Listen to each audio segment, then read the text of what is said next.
E quais são os impactos de uma hidrovia? Quando mexem no curso natural do rio, os peixes desaparecem, as praias somem e a vida das comunidades ribeirinhas é destruída. Tudo isso para beneficiar as grandes embarcações e o agronegócio. E quem perde? O rio, a natureza e as pessoas que dependem dele para viver. Esses são alguns impactos de uma hidrovia, mas a pergunta é: por que precisamos defender o Tocantins e o Araguaia?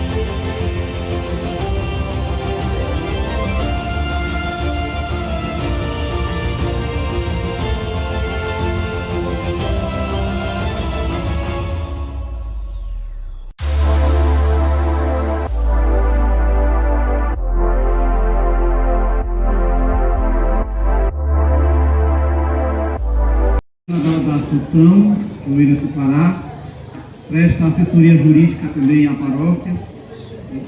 Bem-vinda.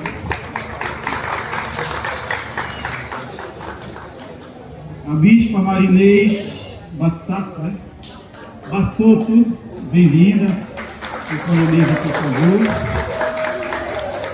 Bispa da Diocese Anglicana da Amazônia. E para representar o MAB, Suela Malché,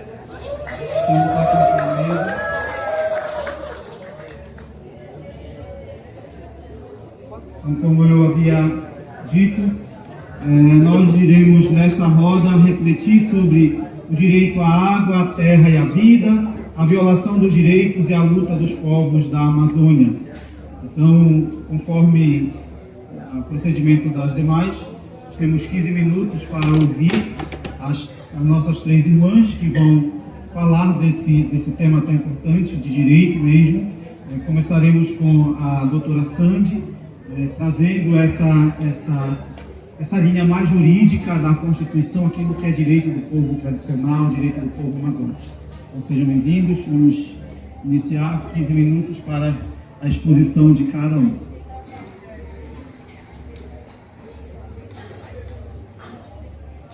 Boa tarde a todos. Gostaria de cumprimentar essa mesa, a pessoa do Padre do Javé, cumprimento todos vocês, as mulheres que estão compondo essa mesa, estendo o cumprimento a todos vocês que estão presentes hoje aqui. E eu sei que vocês não estão com sono, porque eu vi vocês dançando, então eu não estou mais com essa preocupação. Eu estou muito feliz de estar podendo partilhar com vocês esse momento. Vou esperar o padre colocar o slide para a gente começar. E vai ser um desafio falar em 15 minutos. Não sabia que era 15 minutos. Eu vou correr, eu vou dar um jeito. Então, gostaria de me apresentar a vocês, como o padre Javé informou, meu conterrâneo. Padre Javé é de Oeiras do Pará, minha cidade. E fiquei feliz de ver alguns rostos aqui que eu já conheço, pessoas que estiveram conosco nas Santas Missões Populares em Oeiras, que foi muito bonito. Então, recebi o convite do Padre Javé para falar com vocês desse tema tão interessante para todos nós.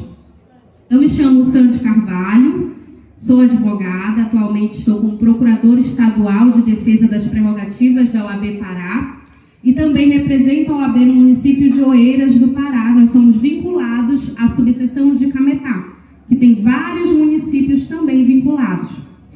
E também sou comunicadora, tenho um curso, Método Voz, que treina jovens, crianças e adolescentes ao método da comunicação pessoal. Também represento a equipe jurídica da paróquia Nossa Senhora da Assunção, de Oeiras do Pará, na companhia do Padre Joelso, e coordeno o Ministério de Música dos Jovens da paróquia. Então, tenho um escritório no município, mas eu atuo na área de previdenciário, direito de família e criminal também. Esse tema, ele não é a minha área de atuação, porém, enquanto ser humano, é um tema que interessa a todos. Não precisa ser a minha área de atuação, ele me interessa também. Cheguei depois, mas acompanhei os debates, acompanhei os questionamentos de vocês e achei muito bacana que vocês não são apenas ouvintes, vocês questionam. E é esse o nosso papel hoje aqui, questionar, perguntar o porquê de cada coisa. Então nós vamos falar hoje sobre o direito à água, a terra, a vida e a violação dos direitos dos povos da Amazônia foi o tema que o padre me trouxe para abordar hoje com vocês. Como é que eu passo agora aqui?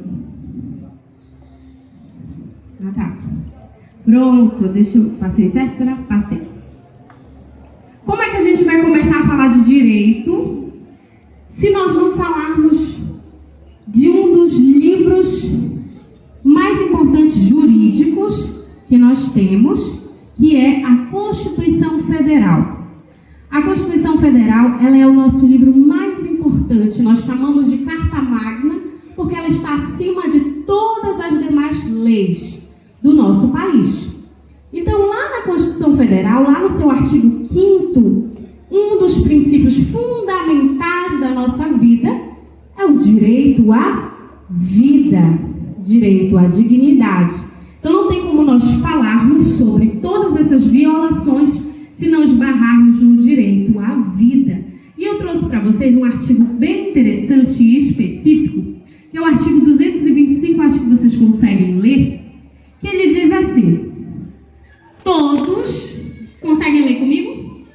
Todos têm direito ao meio ambiente ecologicamente equilibrado, bem de uso comum do povo e essencial à sadia qualidade de vida, impondo-se ao poder público e à coletividade o dever de defendê-lo e preservá-lo para as presentes e futuras gerações. Então, quem é que tem o dever de cuidar?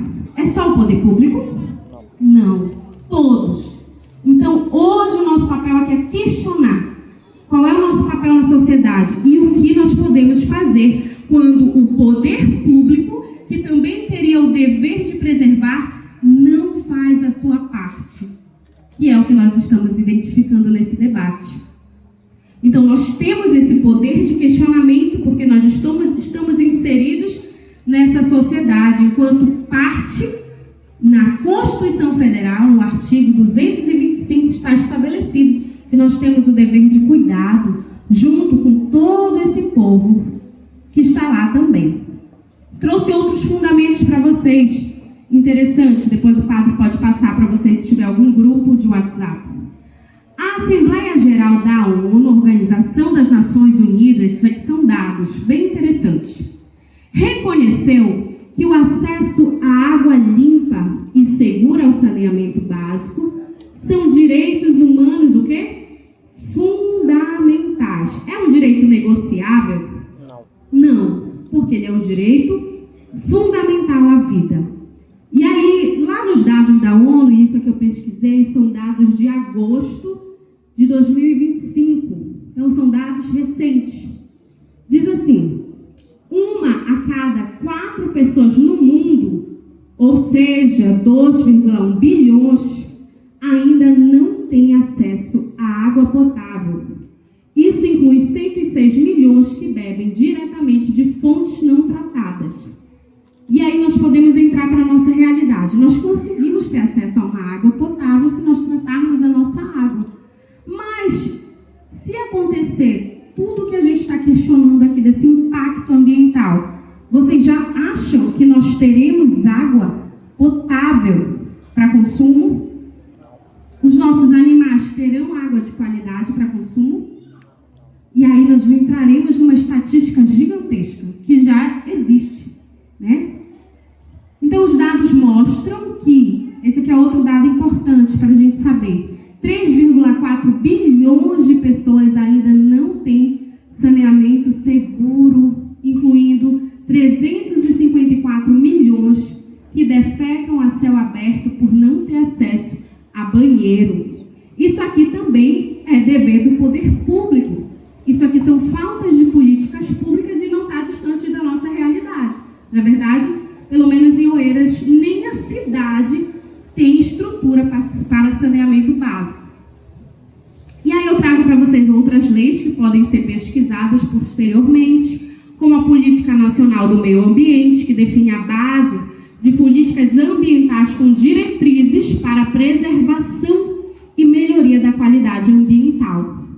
E a Lei de Crimes Ambientais, que nós podemos entrar aqui daqui com mais um tempo, quando essa obra acontecer, o impacto que vai gerar, nós podemos entrar aqui nessa lei de crimes ambientais. Porque quantos animais nós vamos perder? Como é que vai ficar a nossa realidade? Tudo isso precisa ser pensado. Mas como nós estamos num ambiente não acadêmico, mas religioso, eu, pesquisando, e acredito que vocês estão muito mais por dentro do que eu, estava lendo sobre a carta encíclica Laudato Si do Papa Francisco, que eu sei que vocês já sabem, porque eu ouvi vocês cantando ainda agora. Então, o Papa Francisco, ele nos deixou uma recomendação, porque parece que ele já estava por dentro de tudo que está acontecendo. Isso não é uma exclusividade nossa do Pará, mas uma realidade amazônica. E a nossa Amazônia, ela não está apenas no Pará, ela pega uma parte também que fica fora do Brasil, inclusive.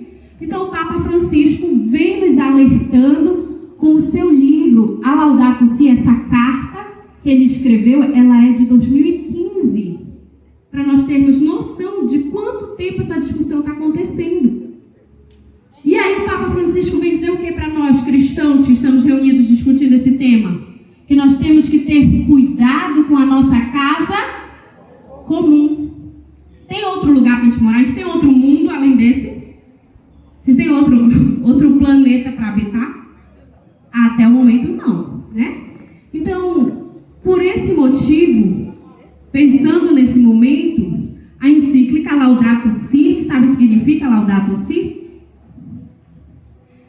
Louvado seja, é uma frase em italiano. Laudato Si significa louvado seja.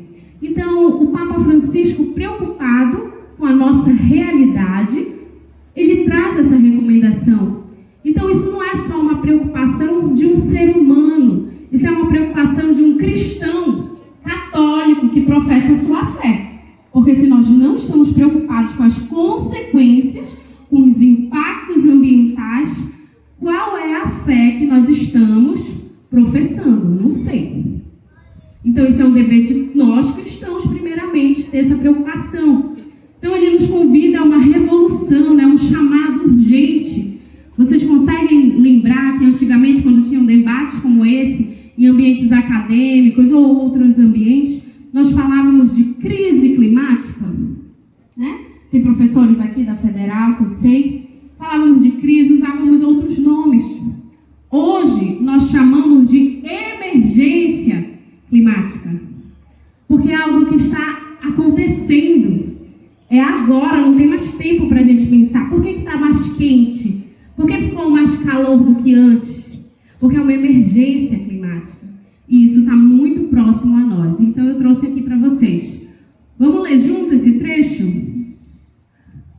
Papa Francisco nos recorda que tudo está interligado. Cuidar da criação é cuidar da vida e amar a Deus. Como é que nós vamos dizer que nós amamos a Deus se não cuidamos da vida, né?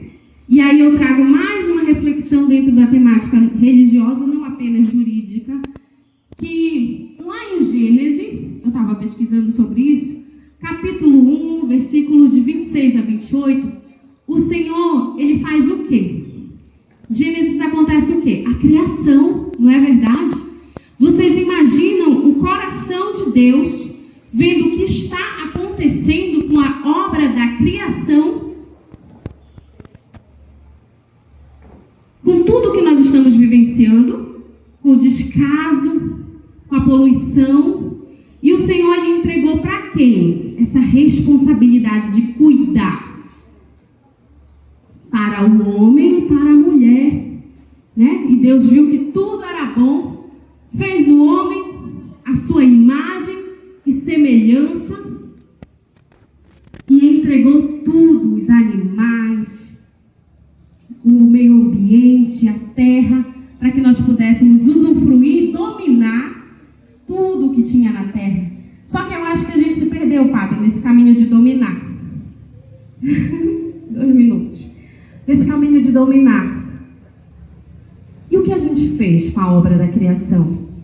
eu quero que vocês reflitam sobre isso. E eu não vou falar agora somente sobre os nossos representantes, mas e nós, enquanto pessoas inseridas em um ambiente, o que nós estamos fazendo dentro da nossa casa, com a nossa família, com as nossas crianças, que serão os próximos a ocupar esses lugares, que poderão tomar decisões em prol do meio ambiente, em prol da nossa casa comum, do que o Senhor nos colocou como responsabilidade de cuidado. Então, trouxe algumas perguntas para vocês. Quais os impactos da hidrovia Araguaia-Tocantins? Muito já foi falado aqui, mas eu coloquei aqui. Os povos ribeirinhos atingidos são considerados para essas pessoas seres invisíveis. Será que a gente está ocupando o nosso espaço para mostrar que nós temos vez, nós temos voz? Eu prestei atenção aqui quando vocês falaram sobre a questão do interesse que as pessoas têm apenas no nosso voto, mas será que a gente está sabendo cobrar as políticas públicas e mostrar que nós também temos voz? O primeiro a sofrer é o povo que dela depende, que depende do meio ambiente. Então, o que nós devemos fazer? Trouxe aqui algumas soluções. Esses ambientes, eles são necessários para a gente discutir. Então, o primeiro passo, essas rodas de conversa, debates, dados científicos, pesquisas, dados, não são coisas que nós estamos criando da cabeça. São pessoas que estão estudando e analisando, e nós sentimos na pele os impactos. Então, primeiramente, discutir nesses ambientes abertos ao diálogo. E como cidadãos devemos cobrar, sim, políticas públicas dos nossos representantes. Então, aqui foi falado que a COP30 está próximo e é uma oportunidade, sim, quem sabe, de mobilizar uma reivindicação, porque o mundo estará olhando para nós. E eu conversava isso com o padre, que hoje em dia tudo é as redes sociais. O que a gente está mobilizando, que tipo de campanha nós estamos fazendo, senão a gente realmente se torna seres invisíveis. Então, nós precisamos, de alguma forma, criar uma estratégia de visibilidade. E como comunidade de fé, temos o compromisso ecológico com a criação e o dever de cuidado com a nossa casa comum.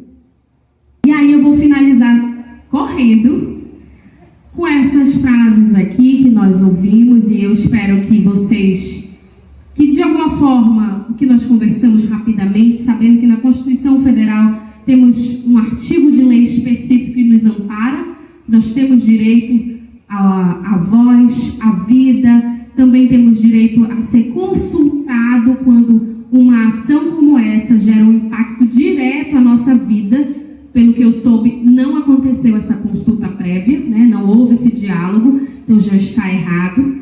E trago para vocês, para encerrar minha participação nesse momento, que, como dito pelo Papa Francisco, tudo está interligado. O cuidado com a Amazônia é o cuidado com a vida. Que nossa fé se transforme em compromisso. Muito obrigada pela atenção de todos. Obrigado pela Sandra. Chamo para fazer suas considerações a Bispa Marinês Bassuto, da Diocese Anglicana da Amazônia, que irá expor para nós agora, fala esses direitos, também, um pouco dessa visão, até mesmo bíblica, religiosa, enfim, fique à vontade para falar conosco. Obrigada, Padre Javé. Boa tarde, irmãos e irmãs. Eu vou abrir a bandeira da igreja aqui, para vocês poderem ler o nome. Igreja Episcopal Anglicana do Brasil. A diocese onde eu sou bispo é a Diocese Anglicana da Amazônia. E eu acho que a minha presença hoje aqui torna esse evento, da configuração desse evento, como um evento ecumênico. A palavra ecumenismo é uma palavra bonita, mas muito difícil de vivenciar. Porque, como seres humanos, nós temos a tendência a querer destacar quais são as nossas diferenças. Então, algumas pessoas me perguntaram como era o bispado, por que eu sou chamada bispa, E também, que igreja é essa? Porque justamente a gente costuma destacar aquilo que nos torna diferentes, Então, que igreja é essa? Vou falar do meu lugar de fala. A gente vai falar um pouco sobre direito, mas numa perspectiva religiosa, de fato. A igreja anglicana é uma igreja que surge na... Bora ver? Nas Ilhas Britânicas, por volta do século II da nossa era cristã, nós estamos no século XXI.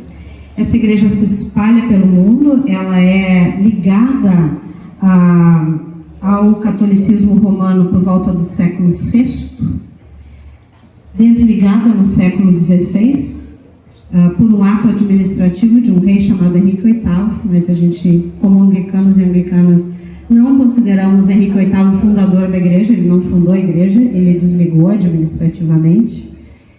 E desde lá, com a colonização britânica, se espalhou pelo mundo, na região amazônica. No Brasil está há mais de 200 anos, na região amazônica há 113 anos. E a nossa é uma diocese, nós temos ordens sagradas, 3 ordens de ministério ordenado, diaconato, presbiterado e episcopado, todas elas abertas às mulheres no Brasil desde 1985. Então eu fui ordenada diácona, tenho 30 anos de ministério, fui ordenada diácona em 1995, depois presbítera ou sacerdote em 1996, e em 2018 fui ordenada bispa para a Diocese da Amazônia. Eu não nasci na Amazônia, eu acho que foi um equívoco de Deus, eu gostaria de ter nascido. Mas não nasci, eu nasci no sul do Brasil, no Rio Grande do Sul, embora me sinta amazônida.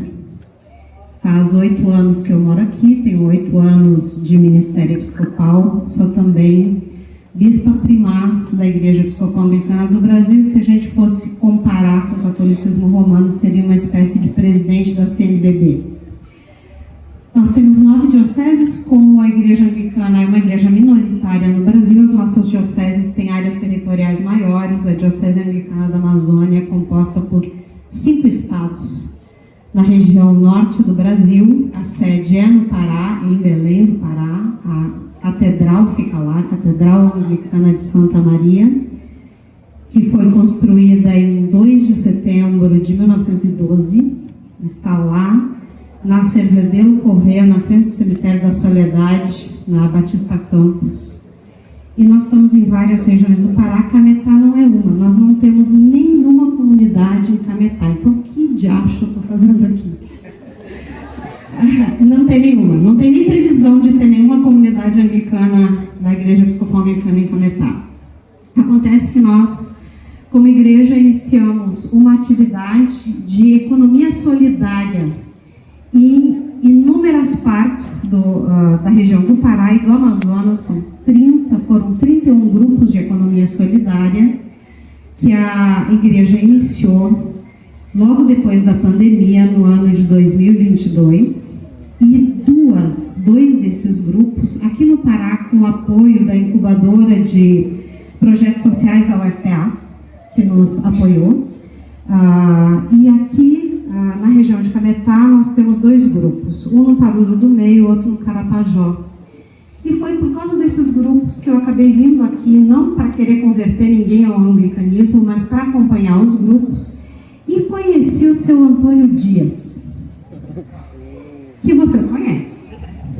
E o seu Antônio Dias me falou de um sonho, e esse sonho do seu Antônio Dias era a reconstituição dos biomas, especialmente nas regiões ribeirinhas, que foi falado aqui, que é desmatado.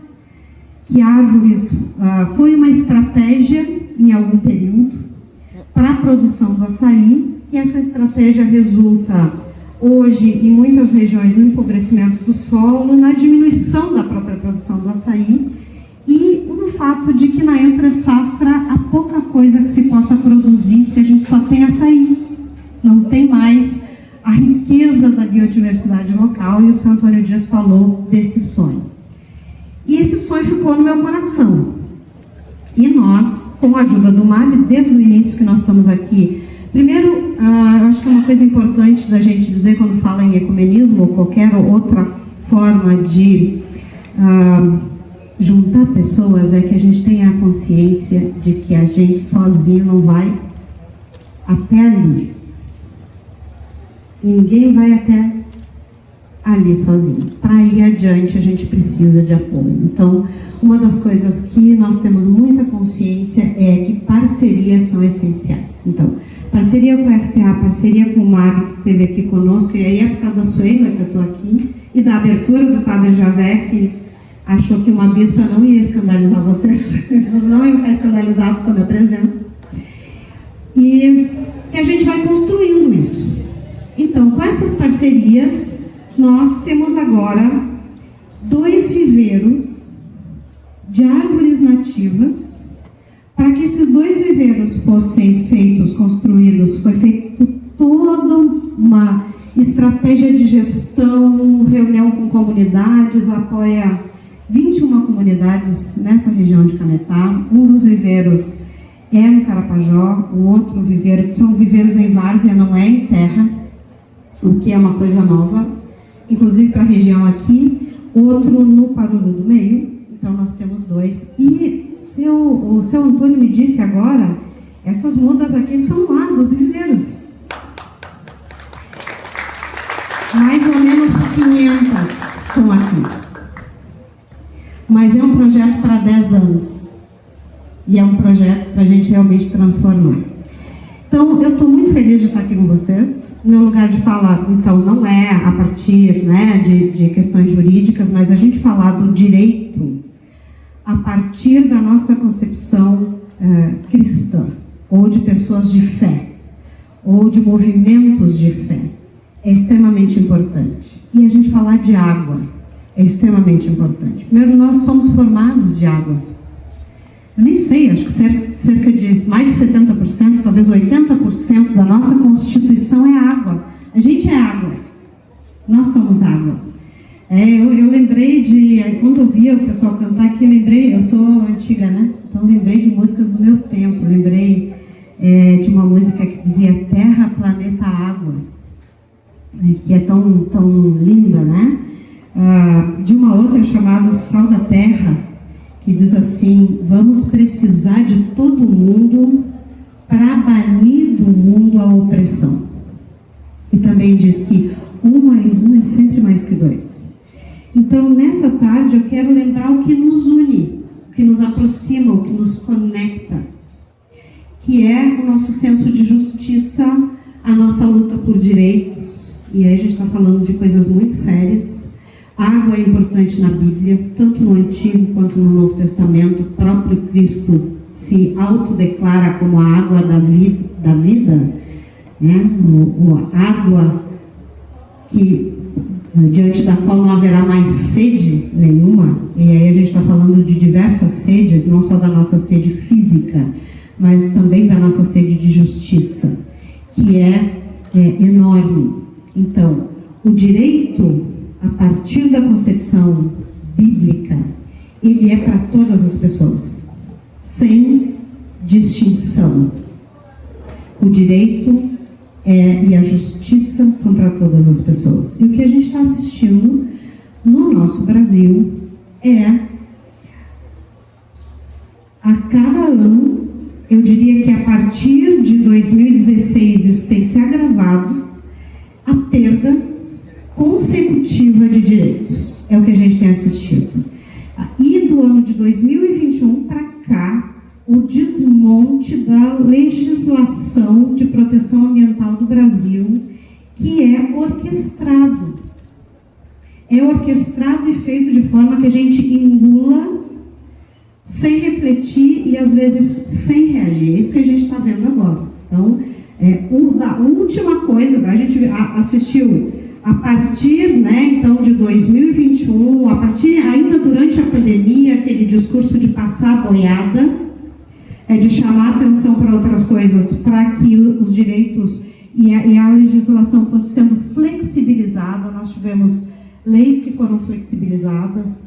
Nós continuamos com a disputa do marco temporal, que está aí, continua, né? Então a gente tem idas e vindas, e agora, mais ultimamente, o projeto de lei chamado PL da devastação. Isso tudo é estratégico. Dizer para vocês que a gente sabe que os dados do desmatamento na Amazônia diminuíram nos últimos 2 anos, no entanto, a devastação da região amazônica só no último ano aumentou em mais de 600%. Não é pouco, é gravíssimo. Isso nos leva a um ponto de não retorno em muitos momentos. Então, qual é o nosso papel como igreja? Nosso papel como igreja é ter uma voz profética. Nosso papel como igrejas, eu vou botar um S nesse igreja, né? E nós temos uma caminhada em conjunto com a Igreja Católica Apostólica Romana, tanto em nível nacional quanto internacional.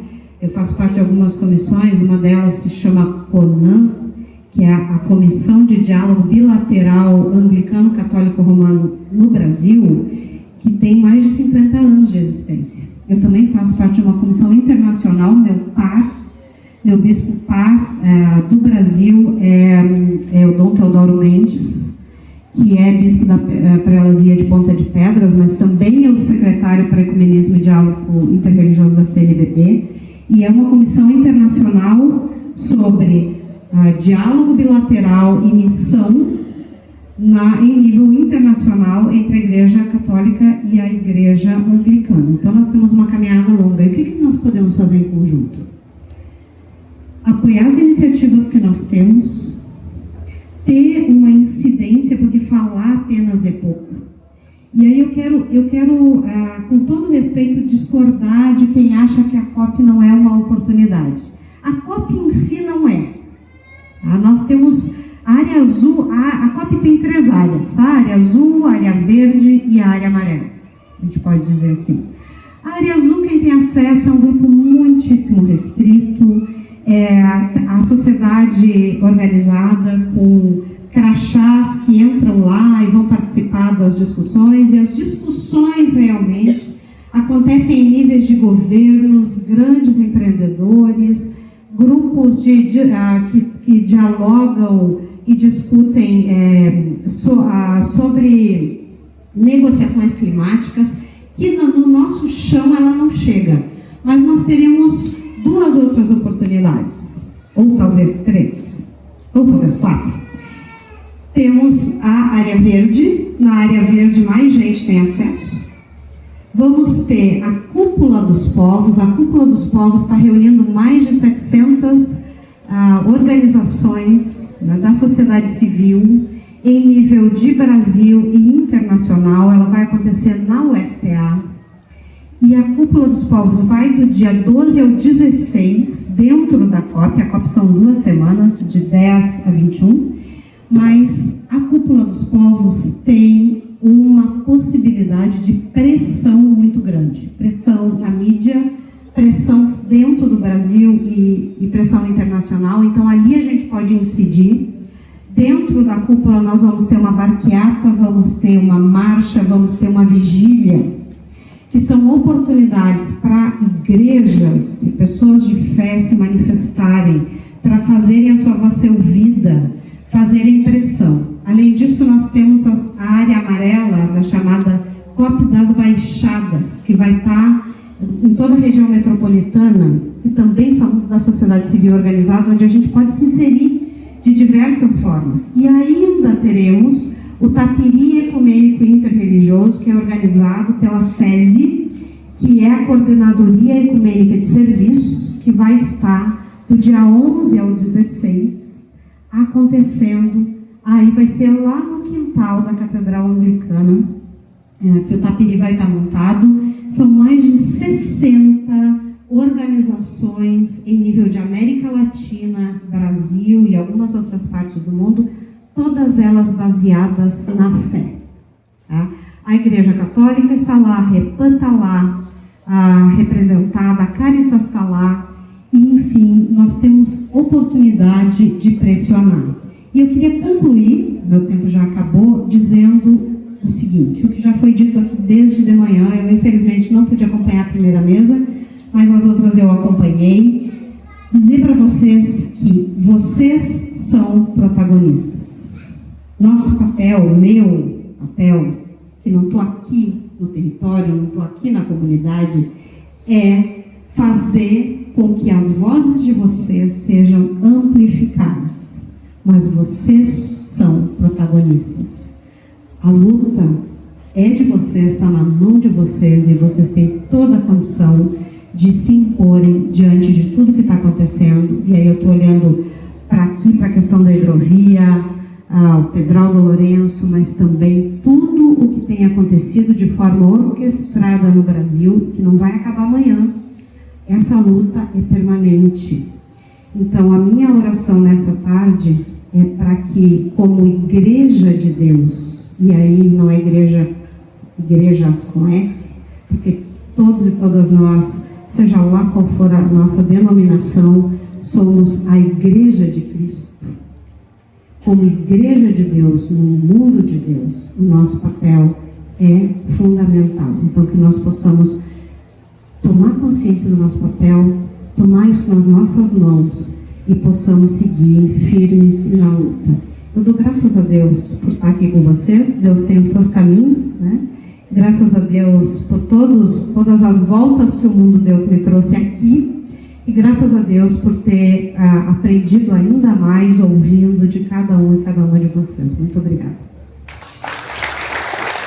Obrigado, só ressalto, de fato, com a presença dela aqui no nosso meio, né, se torna um evento ecumênico.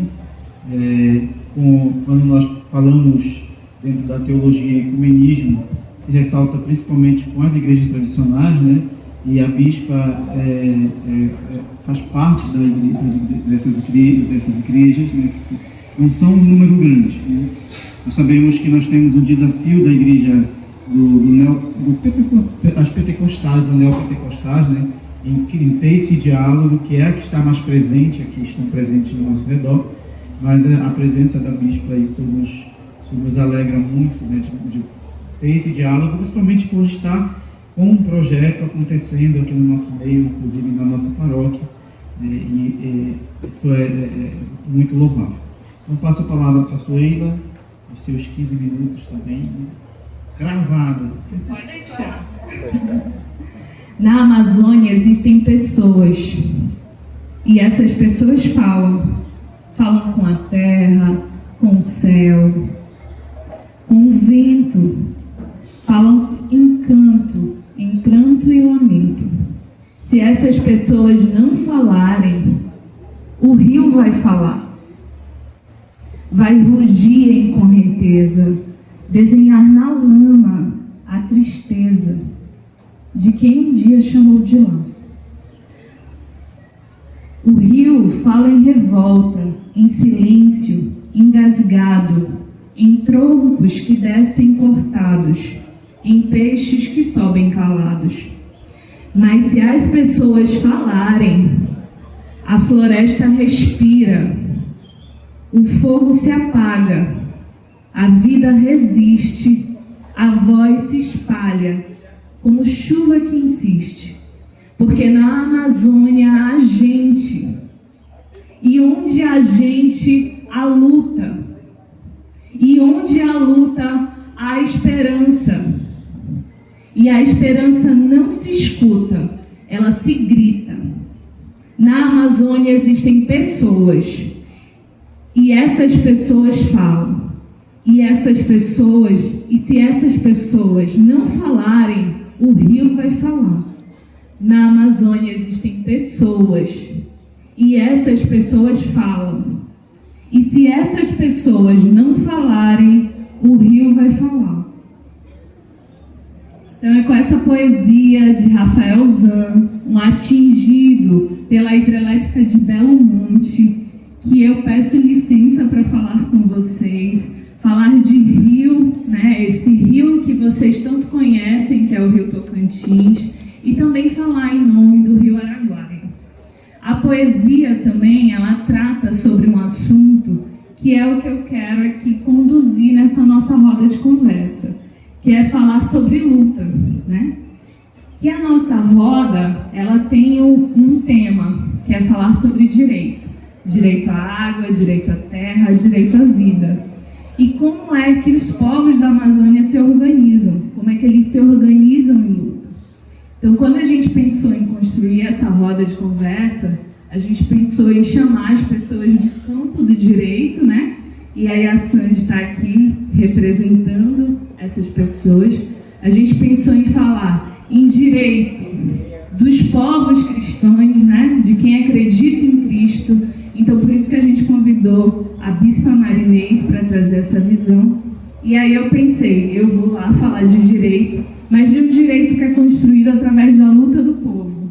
Porque o direito ele só é garantido se a gente organizado, coletivamente, e em luta, for atrás desse direito. Esse direito ele não é nos dado de graça. Ele é construído através de uma luta, né? E aí eu coloquei alguns pontos aqui para me ajudar, porque eu não sou tão boa quanto a Bispa Marinês, né? Que não traz nenhuma cola. Tem uma frase, dentro dessa ideia de ecologia integral, a gente usa uma frase que está em um livreto das mulheres, que diz assim: quando um rio morre, morre com ele toda a vivência de uma região e o conhecimento ancestral de um povo. Porque quem constrói esse rio Tocantins são vocês, né?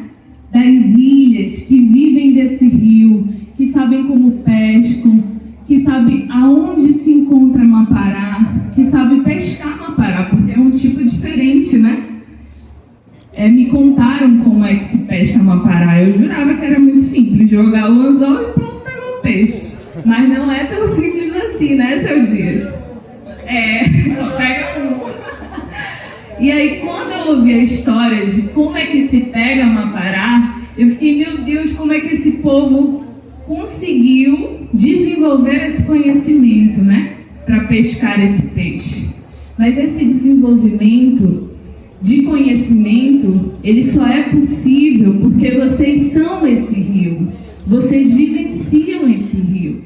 Então, para a gente, movimento dos atingidos por barragem, por que para a gente é importante lutar por esse rio Tocantins e dizer não à hidrovia Araguaia-Tocantins?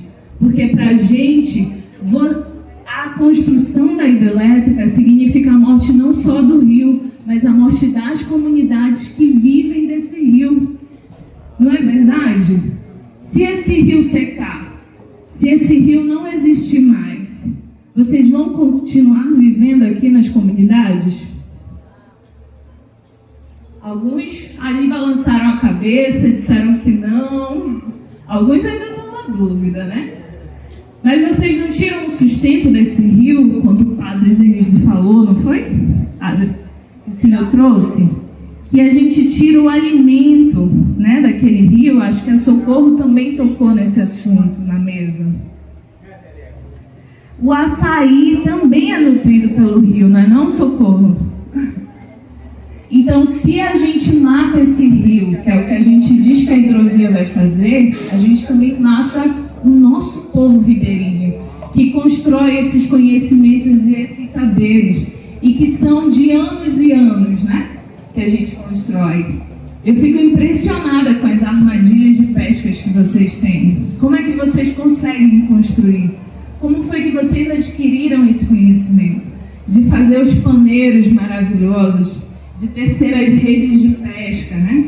Então, esse rio, ele é também uma conexão de vocês. Ele é vocês. O outro ponto é dizer que essa hidrovia é uma pergunta que a gente sempre faz quanto ao movimento de atingidos por barragem. Ela é para quê e para quem? Para que é? Essa hidrovia, ela vai servir para transportar grãos, que eu acho que a professora Cristiane trouxe na primeira mesa, né? A primeira mesa, ela tocou muito nesse assunto. Então, o objetivo da hidrovia é fazer uma conexão com o centro-oeste do país, com a região central do país, para transportar principalmente soja. Porque é a via mais barata de transporte dos grãos é via rio. Então, o objetivo da hidrovia é esse. Mas não é somente transportar soja. soja, é transportar nossos minérios, as famosas commodities, né? E esse transporte é de riquezas da Amazônia, que foram protegidas durante anos, séculos pelos seus povos, e que hoje é explorado, né? As nossas vidas são exploradas com essa hidrovia. E se essa hidrovia for construída, isso representa uma exploração e morte das nossas comunidades. Então essa hidrovia vai servir para isso, para aumentar o poder do agronegócio, para aumentar o desmatamento na Amazônia, e não só na Amazônia, mas nos diversos outros biomas do Brasil, e para acabar com o povo. E para quem é essa hidrovia? É para nós? Ela vai transportar o nosso açaí, o nosso peixe? Vai ser para isso? A gente vai pegar carona nessa hidrovia? Não, né? Essa hidrovia são para grandes empresas, para latifundiários, para pessoas que enriquecem explorando a população mais pobre desse país e para gerar riqueza. Mas essa riqueza não vai ser distribuída aqui entre nós. Essa riqueza ela vai ser cada vez mais concentrada na mão de poucas pessoas. Então essa hidrovia ela tem essa finalidade. E nós, quanto movimento social, e também em comunhão com a igreja, né, de entender que a gente faz parte dessa ecologia integral, a gente diz não a essa hidrovia. Porque para a gente, um país soberano é um país onde tem o seu povo como principal protagonista, não só da luta, mas também da distribuição das suas riquezas. Um povo que tenha direito a comer, a se alimentar do seu rio, a ter o seu açaí em fartura, né? Então, para a gente, o mais importante é que cada um aqui tenha direito a uma casa digna, que tenha direito a um acesso à água de qualidade, que a gente sabe, já ouvindo muito vocês, de que a gente não consegue mais consumir água do rio. A gente diz que é preciso ter acesso à saúde, que isso é ser um país soberano, é cuidar do seu povo, e é por isso que nós lutamos. Um outro ponto também é dizer que o movimento, ele faz direito, ele constrói direito. E essa construção de direito dentro do movimento dos atingidos por barragem, ela é feita por pressão popular, é organizando o povo, levando o povo para Brasília, para fazer muita onda lá, né? E cobrar os nossos direitos e mostrar que existe povo organizado e que a gente não vai deixar passar a hidrovia, não vamos deixar passar a PL da devastação, não vamos, porque aqui existem pessoas, essas pessoas falam como a poesia falou, né? E a gente vai dar as nossas vidas para defender esse rio Tocantins. E é o que a gente tem construído aqui, né, na região do Baixo Tocantins há anos já, para defender esse rio. Nos organizamos para defender e impedir a construção da hidrelétrica de Tucuruí. Muitos foram, Seu Dias foi um, né, Seu Dias? Que estava lá lutando e dizendo não à hidrelétrica de Tucuruí, porque a gente sabia que também era um projeto que não era para a gente, que nunca foi pensado para a gente. E foi tocado isso, eu acho, pelo diácono, que o pessoal diz que a gente rouba energia aqui, né? Que a gente tem um sistema próprio de energia. Em nenhum outro lugar eu acho que tem esse sistema próprio que vocês fizeram. E eu fico impressionada com a força e a organização que vocês conseguiram ter para montar esse sistema. E é assim que a gente constrói mesmo. É organizando o povo e fazendo com que o nosso direito seja garantido, nem que seja a marra, né? E foi assim que vocês fizeram. Então essa energia que chega aqui, ela não é roubada não. É a gente garantindo que o nosso direito seja realizado. Porque a hidrelétrica está usando o nosso rio, diminuiu a quantidade dos nossos peixes, não fomos consultados se a gente queria hidrelétrica, e eles passaram linha aqui por cima da gente e a gente não teve direito à energia, né? Se a gente não fosse lá fazer esse gatinho, a gente não teria essa energia. Então eu fico muito impressionada assim, pela organização de vocês e parabenizo vocês por essa organização, né? E que a gente não permita que a a Equatorial vem aqui agora querer cobrar a energia da gente. E que se o dia que ela quiser fazer isso, vocês podem contar com o movimento dos atingidos por barragem, que a gente vai entrar nessa luta com vocês. E a hidrovia Araguaia-Tocantins não é diferente. A gente fez caravana saindo de Belém, foi, seu Jesus, ou foi Barcarena que a gente fez a caravana? Barcarena, né? Suíla, 2 minutos. Eita, já está terminando. E aí a gente fez essa caravana até lá no Pedral do Lourenção, né?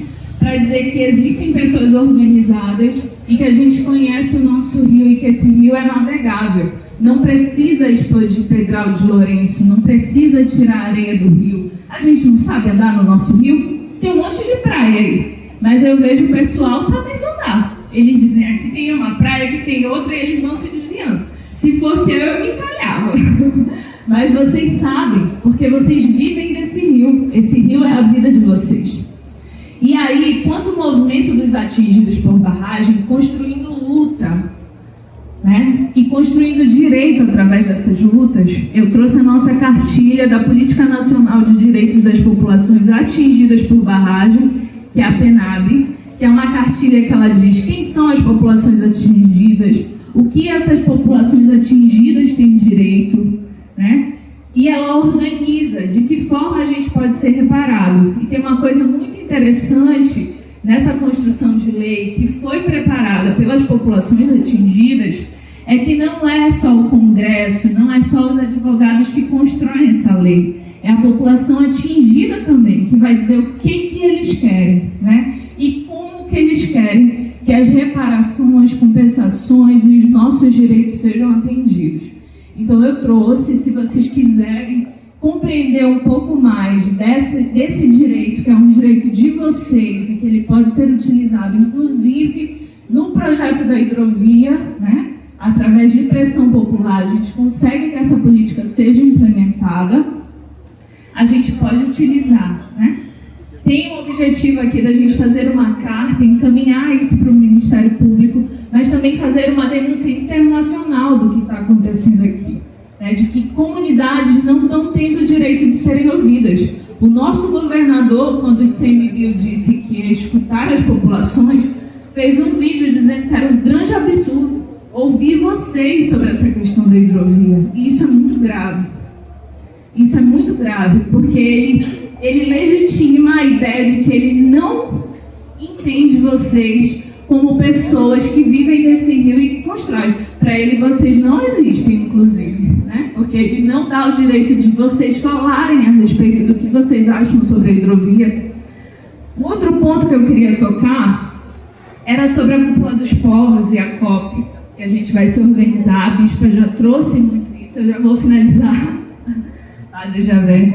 Mas vai cortar. Não, é rapidinho. A Bispa já falou muito, mas é assim, dizer que o movimento dos atingidos vai fazer um grande banzeiro para a gente ir para a Cúpula dos Povos, porque esse espaço sim é nosso, e que esse é o momento da gente disputar não só território político, mas de fazer com que os nossos direitos também sejam atendidos. Então é muito importante que vocês se juntem a nós nessa caravana de ir até a Cúpula dos Povos para a gente cobrar os nossos direitos e para a gente ter direito a voz e lugar nesse espaço. Então era isso. Muito obrigado, Suíla. Penso que as perguntas já estão devidamente anotadas. Quem deseja fazer, nós vamos abrir 4 para 4 perguntas. É pergunta mesmo. Isso, doutora, isso, bispa, isso. Bem pontual, parte quieta. Quem deseja fazer a primeira pergunta? Sim. Padre, a Tiffany, o padre, a Lamparina e mais um, e lá atrás. Certo. Vamos lá. Tiffany, com você a pergunta, por favor.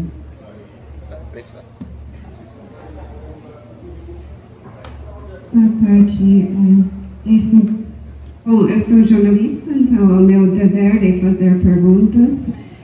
Então, essa pergunta é para a Bispa. Peço desculpas, eu fiquei com dúvidas com a fala da senhora.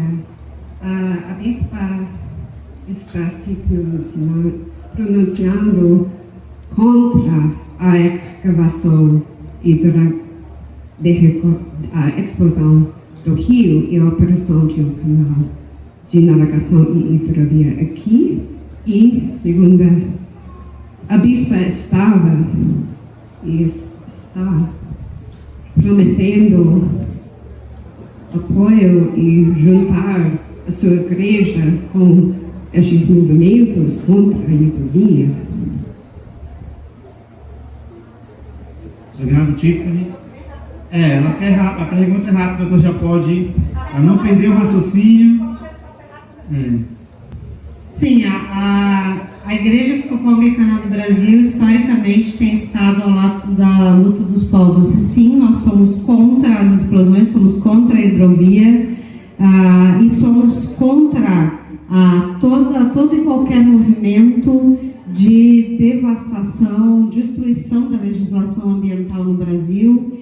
E sim, nós já temos nos manifestado juntamente com parcerias como o Conselho Nacional de Igrejas Cristãs, que a igreja é membro fundador do CONIC, e também com outros grupos como o Maglio e outros, enfim. Então, desculpa se eu não deixei claro na minha fala, nós somos a favor dos povos da Amazônia e seus direitos, nós somos a favor das comunidades quilombolas, ribeirinhas, tradicionais e povos originários aqui, e queremos, como igreja, nos colocar sempre de forma clara junto de vocês nas suas lutas, fortalecendo e amplificando no que a gente puder as suas vozes. Então, sim, a igreja é contra, sim, a igreja vai lutar em conjunto e também está presente nesses espaços todos que eu mencionei, como a Cúpula dos Povos, o Tapiri, a Cópia das Baixadas e todos os outros espaços de luta.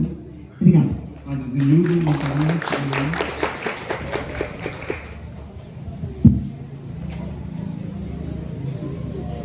Recentemente tem tido uma discussão jurídica posterior de trabalhar compensações, que eu acho um pouco perigoso a gente trabalhar compensações de uma coisa que ainda não aconteceu. Tomara que não aconteça. Eu pergunto para o corpo jurídico aqui, que é a temática da mesa.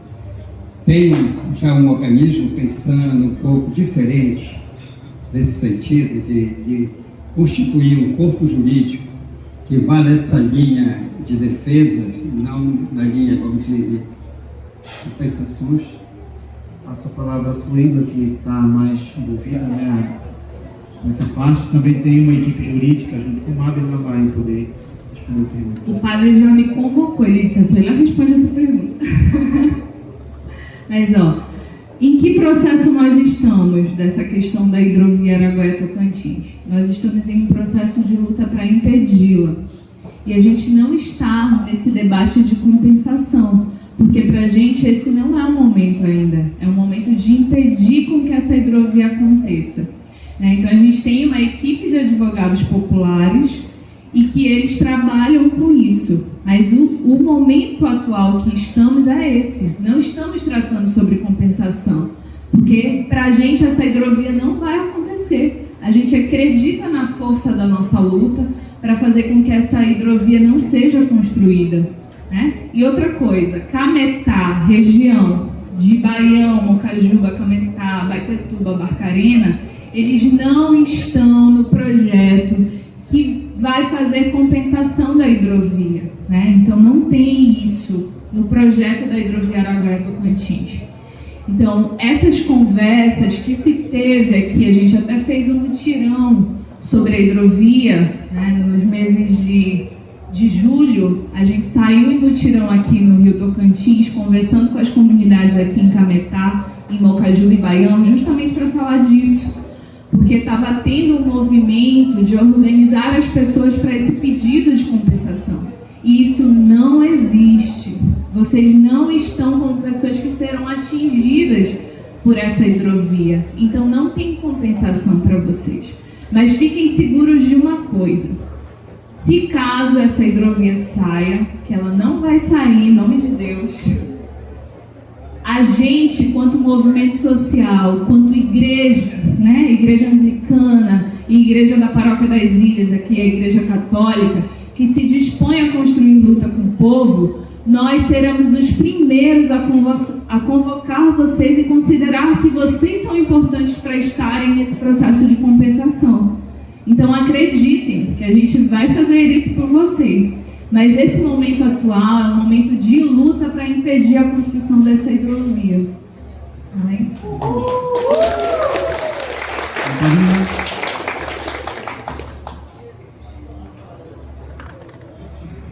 Boa tarde, gente. Eu já dancei que estou suado, pessoal. Tá bom, gente, a gente é do tempo passado, né? Mas eu queria perguntar assim para o nosso povo, né, e para as nossas assessoras. Nessa questão fundiária, o que é que se tem para oferecer para o nosso povo ribeirinho? Porque eu vejo o seguinte: se a gente chega na casa do cidadão, a gente pergunta se eu tenho documento da terra, ele diz não. Eu tenho um recibo aqui, que muitas das vezes a gente não... E a gente se pergunta, eu me pergunto assim, gente, daqui para o futuro é luta. Então, se nós não temos um documento das nossas áreas de ilha, vai ser muito difícil de a gente contestar alguma coisa. Até crédito bancário nós temos dificuldade para coisa. Então eu estou fazendo essa pergunta para nossas assessoras, né?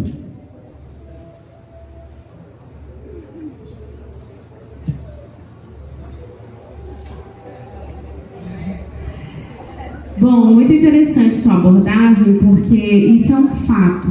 Eu trabalho na parte previdenciária também e recebo com bastante frequência pescadores e agricultores que residem na zona rural e não possuem documentação.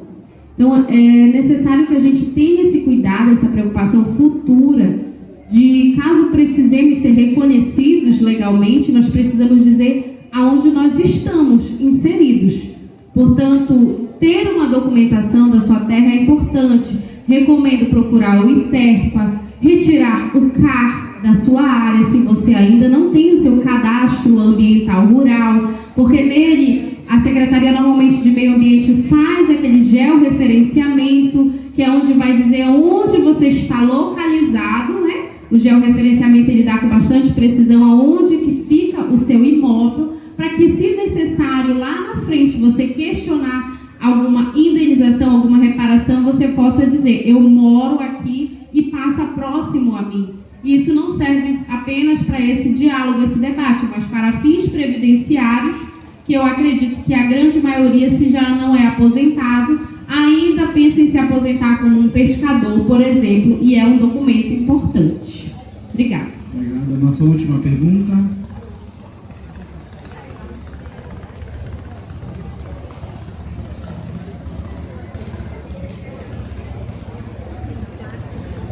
Boa tarde.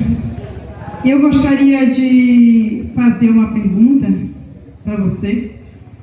Como seria a gente trazer aqui uma audiência pública com o Ministério Público Federal e o Ministério Público Estadual para que possa nos ouvir aqui realmente essa decisão?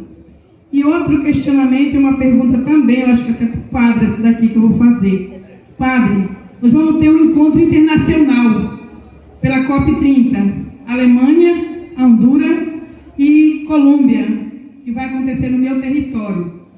E por causa que a gente está com muito ansiedade, dizendo, preocupação pelo crédito de carbono, muita coisa está acontecendo, e como a paróquia, aqui a diocese, vai se organizar para que possa chegar até lá e falar também os anseios. Então, a gente vai abrir, eu digo para vocês aqui, eu sou quilombola, sou ribeirinho, sou extrativista, porque eu extraio castanha, sou extrativista.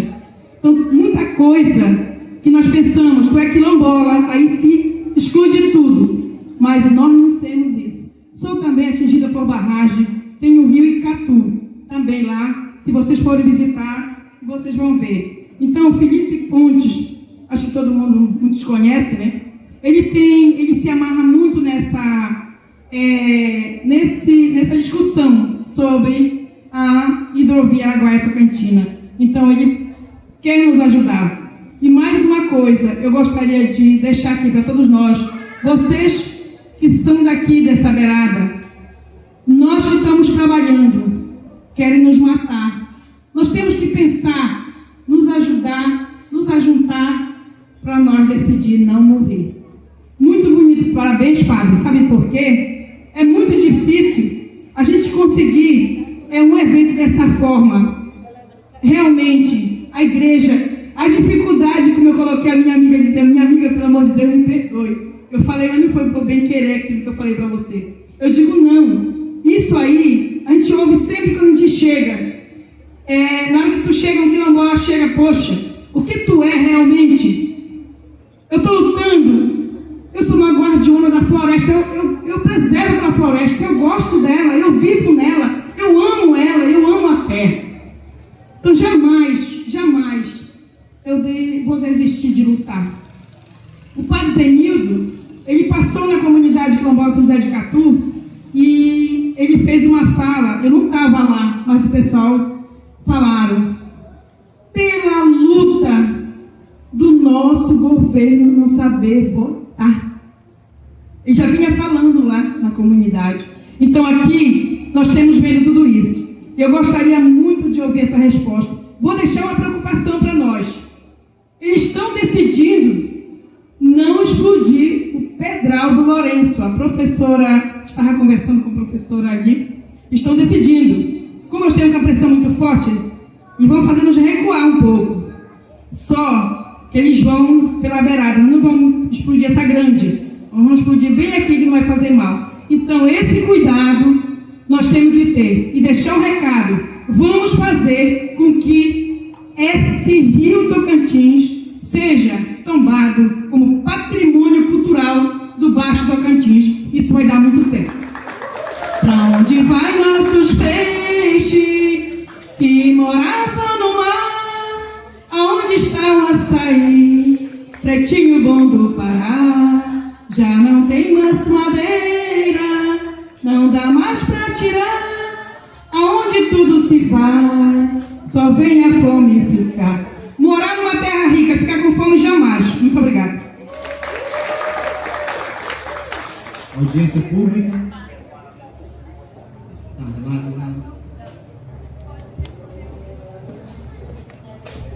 Licença, padre, licença a todos, bem pouquinho. Quando a gente lia há um tempo atrás o nome Lourenço nas matérias de jornais, né, ou as pessoas falando Pedral do Lourenço, a primeira coisa que a gente tinha a impressão quem está escrevendo isso aí, quem está falando isso aí não sabe do lugar que está falando.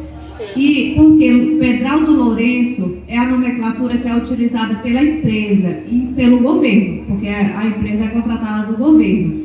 O pessoal do território chama Pedral do Lourenção. Então, para dizer assim, vamos chamar Pedral do Lourenção, porque é como a comunidade, como as pessoas do território identificam aquele território, né? Então hoje a gente já não pode dizer que é porque as pessoas não conhecem, mas aí a gente aproveita esses espaços de fala para dizer como que a comunidade, né, como que aquele território, eles se identificam e quem se identifica com eles que possa, né, utilizar a nomenclatura que eles utilizam, se contrapondo à empresa. Muito obrigado. Audiência pública. Para a gente convocar uma audiência pública, como foi colocado, é necessário que nós estejamos de fato organizados. Pode ser feito em nome da paróquia, em nome da diocese, ou se tivéssemos um movimento social voltado a combater essa obra. Então a gente pode fazer uma carta, pode fazer um ofício para o Ministério Público e a partir daí vai convocando as demais autoridades que estão envolvidas. Eles precisam nos responder e aí a partir disso pode ser que a gente consiga de fato uma audiência pública. Eu fiquei sabendo que já teve uma audiência pública para discutir há um tempo atrás, a gente conversou mais cedo sobre isso. Prefiro o inverso que o governador falou contra. Só que assim, para a gente conseguir uma audiência pública organizada, nós precisamos que todos os representantes estejam, seja do governo do estado, né? Eu fiquei sabendo que eles não compareceram.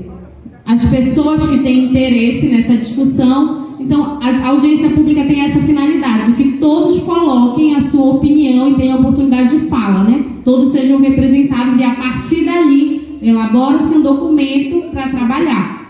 Então, a gente pode elaborar esse documento convocando e enviando ao Ministério Público Federal através de ofício, mas teria que ser de uma forma organizada, em nome da diocese, da paróquia, ou de um grupo somado com o grupo dos atingidos por barragem. Também seria uma possibilidade bem interessante, que já são bastante organizados.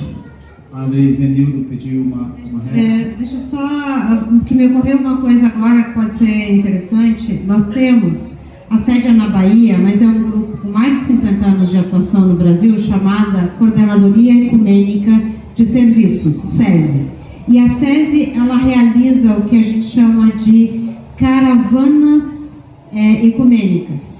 E já foi a diversos lugares, por exemplo, na região do Mato Grosso do Sul, para fazer pressão em relação ao sofrimento dos Guarani Kaiowá. Por exemplo, tivemos no Maranhão no ano passado, por causa das comunidades quilombolas que estavam sofrendo violências ali.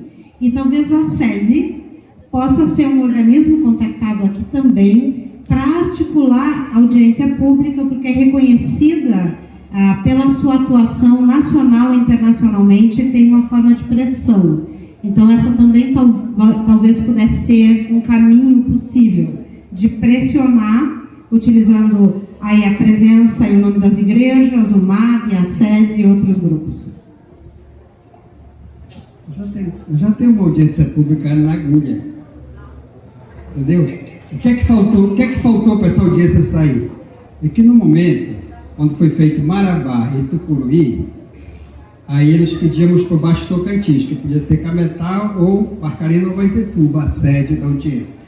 Mas naquele momento, o recurso que o Ministério tinha era muito pouco, depois o tempo que nós tínhamos de fazer era muito pouco, e isso precisava judicializar a obra. Então tinha que correr, naquele momento tinha que correr. Então eu acho que está na agulha, está na hora da gente pedir essa lacuna que está por baixo do Tocantins, que é um direito da gente discutir, e juntado com todas essas possibilidades.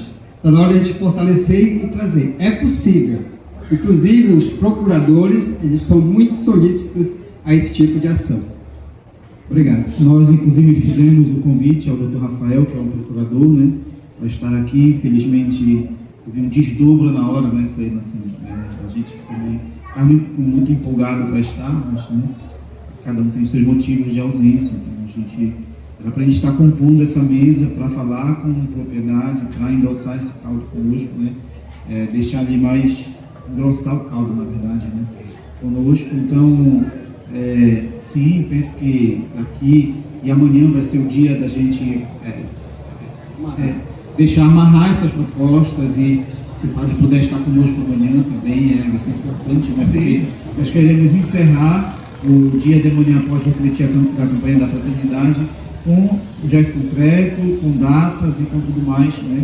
E aí estaremos com certeza lá no Quilombo, lá no Icatu. Isso para nós vai ser muito importante para dar visibilidade e dar continuidade a esse nosso encontro.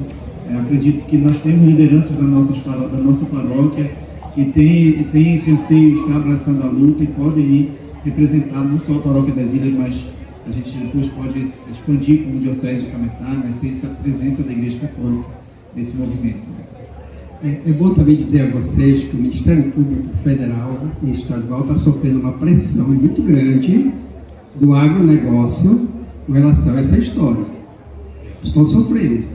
Então, quanto mais a gente apoiá-los, isso é muito importante, porque isso dá credibilidade ao que está sendo feito. Porque, gente, queiramos ou não, quem conseguiu frear até esse primeiro momento foi o Ministério Público Federal e Estadual junto. Conseguiu frear. Mas está assim, a coxas é realidade, levando as coisas. Estão sendo pressionados, estão falando que eles estão fazendo lobby com as comunidades, um bocado de coisa está saindo aí. Inclusive, nós queríamos até fazer uma manifestação dia 9, agora dia 9, em frente do Ministério Público, para dar apoio a eles, mas depois a gente viu que também com pouca gente é tiro no pé, né? Então decidimos um pouco recuar, mas o que a gente puder fazer para apoiar esses homens, que a pressão é muito grande. O capital está aí pressionando duramente. Inclusive, a última audiência que eles tiveram, como eu dizia, o DENIT entrou com uma representação para que não acontecesse, né, o próprio Ministério Público promovendo, acho que era o Dr. Rafael que estava junto empenhando, estava levantando essa escuta com a comunidade, acho que está a Orice e essa memória. Então, para a gente ver que o próprio governo federal está pressionando e, como o padre disse, tem interesses que estão aí agindo por detrás, e eles são os poderosos. Mas Deus derrubou os poderosos de seus tronos e elevou os humildes. Que bom, que maravilha, né? A gente quer os humildes organizados crescer. Uma coisa que eu queria também finalizar, dizer, é muito importante a gente começar a abrir esse leque dessa luta mais conjunta. E olha, não se engane que os neopentecostais não estão. Eles estão sim. Olha, nós temos muita discussão, e aqui um papel muito importante das mulheres neopentecostais. Elas estão direto na luta do movimento social, participando. É todo mundo. Não importa de onde venha. É defesa da vida? Vamos estar juntos. Vamos estar juntos. Vamos trabalhar nesse sentido. Então, a sua presença aqui representa todos os demais segmentos religiosos que estão encampando essa luta de defesa. Em todos os campos. Eu fico muito maravilhado. Não somente com a sua fala, mas com a sua presença. Obrigado de coração, mesmo. O diácono, uma pergunta para concluir a mesa, então. Por favor, diácono, sua parte, estou contigo. Era só essa questão, né? Que a gente está no momento de a gente procurar qualquer caminho que for, que nos leve a barrar o projeto, é importante. Eu perguntaria à advogada, assessoria jurídica, se um abaixo-assinado, um documento, alencando todos os problemas que nós iremos ter com a hidrovia, né, e tudo que está escondido, expondo também à justiça, ao poder público, não sei a quem, expondo tudo que está escondido, que não foi elencado no projeto, e um abaixo-assinado com todo mundo que está se colocando aí à disposição para ajudar, com todos os municípios que irão ser atingidos e os que não irão ser, a sociedade afim, para que a gente protocolasse na justiça o pedido de anulação do projeto e pronto, para que nós pudéssemos falar. Eu acho que seria um caminho, porque nós precisamos fazer alguma coisa, sabe? Eu fiquei, eu não sei, não peguei com o Padre Javé as entidades que ele convidou, as instituições, eu não perguntei, não pedi para ele, mas eu fico surpreso de Cametá. Eu acho que tem mais de 10 associações, sindicatos de colônia de pescadores. E se não me falha a memória, estiveram 2 aqui.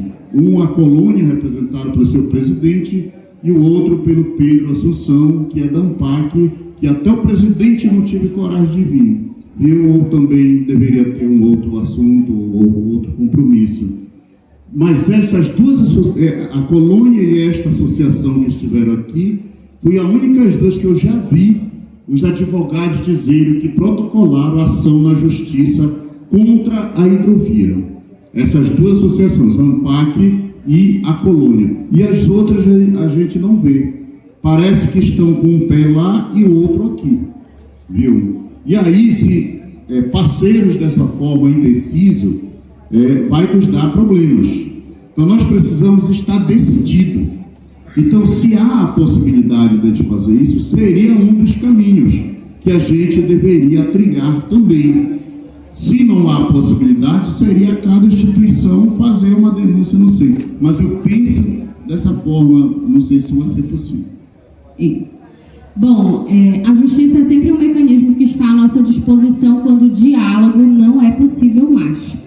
Então, penso que talvez uma ação coletiva seria bem interessante, mas nessa ação coletiva nós não poderíamos ingressar de qualquer forma. Documentos que poderiam ser anexados são esse, um abaixo-assinado, é um documento válido, desde que seja feito de forma adequada, com nome, dados, que nós possamos comprovar que essas pessoas existem. Outros dados científicos, pesquisas que já possam ter sido feitas pela UFPA dos possíveis impactos ambientais, e aqui é complicado porque a gente entraria com uma ação contra o Estado, né? Então, quem é o mais interessado é o próprio Estado, e a ação é contra o Estado, ainda que a gente ganhe, e aí a gente não pode desanimar também, a gente pode ingressar com essa ação e nesse caso de uma ação coletiva, o Ministério Público integra esse polo, porque ele tem interesse, ele representa a sociedade. Então, poderíamos ingressar com uma ação coletiva. Uma outra opção seria, por exemplo, um mandado de segurança para proibir a continuidade. Vai que comece a obra e a gente pode impetrar um mandado de segurança, que é um remédio constitucional, para tentar suspender a obra até que os dados sejam levantados, por exemplo. Mas eu vi aqui que, por exemplo, o IBAMA concedeu a licença, que são os órgãos públicos, né, de proteção, que tem um local de fala tão importante. E aí nós estaremos lutando contra essas pessoas, contra o Estado. E aí são tantos interesses envolvidos. Isso quer dizer que é para a gente desistir? Claro que não. Nós precisamos encontrar pessoas que realmente estejam comprometidas com a causa e sejam pessoas idôneas. A gente tem que torcer para cair com um juiz que realmente seja comprometido, um promotor de justiça que seja comprometido, se for para o Tribunal de Justiça, um desembargador que realmente lute as nossas lutas. Mas nós temos sim meios judiciais para fazer isso, e um mandado de segurança é uma possibilidade, uma ação coletiva é uma possibilidade, e em caso fizesse um abaixo-assinado, ele é um documento apenas para comprovar que existem pessoas discordando daquilo. Penso que nesse sentido nós vamos dar continuidade a essa ação contra a hidrovia. Nós vamos fazer no mês seguinte as visitas missionárias e nós vamos hoje distribuir essas camisas. Pena que nem todas as comunidades estão presentes aqui, né? Mas acredito que dentro dessas visitas de porta a porta, uma das coisas que os missionários podem fazer é pedir e ouvir, né, se aquela família visitada tem interesse em estar conosco. Então, estarão usando essa camisa para se identificando, e a gente pode, penso que dessa ação também, escolher as lideranças para acolher essas assinaturas, explicando qual é a finalidade. Nós temos um mês ainda para se organizar de forma documental, né, juridicamente, e para que a gente possa realmente manifestar um desejo das comunidades, das populações, já que não estão sendo ouvidas, a gente, com esse documento, ser uma voz também dessa população, pelo menos da nossa paróquia das Ilhas, né? Não fica... Bom, com relação às instituições que foram convidadas, nós tivemos quase 2 dias de a nossa secretária saindo, né, para convidar. O nosso bispo foi convidado, mas não pôde estar aqui conosco. A Caritas Diocesana está presente, o Conselho de Leigos está representado, a UFPA na coordenação, né, na pessoa do coordenador Heraldo Souza não está conosco na pessoa, mas a professora, apesar de não ser a voz do coordenador, mas também, né, uma representatividade da UFPA e pode levá-la para dentro. A UEPA foi convidada, o IFPA foi convidado, a CEMED, na divisão do campo, foi convidada, até que ela foi confirmada, mas ainda bem não sei o que aconteceu, né? O nosso prefeito, Vitor Cassiano, foi convidado, secretário do Meio Ambiente, a Secretaria de Pesca e Agricultura do município, a Câmara de Vereadores, né, na pessoa do seu presidente, mas também os vereadores da nossa paróquia fazem parte, que saem daqui da nossa paróquia, o vereador Gessé e o vereador João Paulo também foram convidados, assim como o Ministério Público na comarca de Cametá foi convidada, e a Colônia dos Pescadores C16. Foram essas instituições que nós mandamos o ofício convidando para estar conosco, né? Nós tivemos talvez uma metade representada aqui, tá bom? Então, eu agradeço a colaboração. A gente vai entregar a pequena lembrança para as componentes da mesa, como forma de gratidão, por abrir a nossa mente, clarear ali esse assunto tão importante que é sobre os deveres, os direitos que nós temos da luta. Então, recebam esta pequena lembrança como gratidão por estar conosco. Fica aí, Giovana, não vai, Dona Blandina, para registrar esse momento.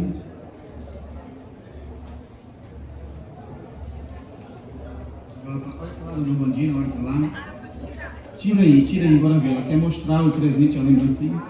Se as demais integrantes da mesa quiserem tirar também a lembrancinha, para mostrar aí essa lembrança personalizada.